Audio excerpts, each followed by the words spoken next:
Parfois, vous pouvez avoir l'impression que dans votre vie professionnelle, vous êtes bloqué un peu sur des rails en mode automatique, ou à l'inverse, que pour X raisons, tout déraille. Et dans les deux cas, évidemment, on va chercher plus de liberté au travail, d'épanouissement. Mais est-ce que c'est si simple? D'abord, il faut garder en mémoire que la liberté au travail, c'est un luxe. Parce que tout le monde n'a pas la chance d'avoir un bon diplôme, d'être dans une société ou une situation qui permet de bifurquer, de se réinventer, etc.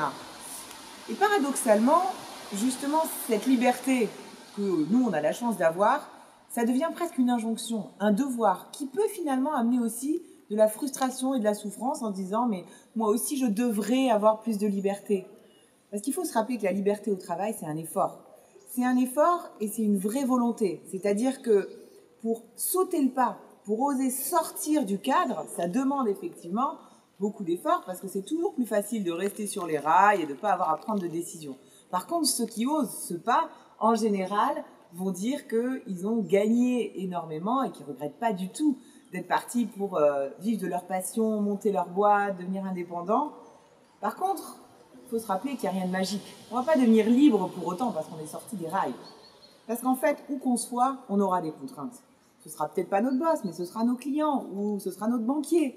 Il y aura toujours un cadre dans lequel finalement on va devoir rester. Cette liberté au travail, ce ciel bleu dans lequel on vogue, ça reste un mirage. Donc finalement, est-ce que la liberté au travail, c'est pas de choisir et de trouver le cadre, les rails sur lesquels je vais pouvoir avancer sereinement vers le moi professionnel et personnel qui serait le meilleur, le plus harmonieux.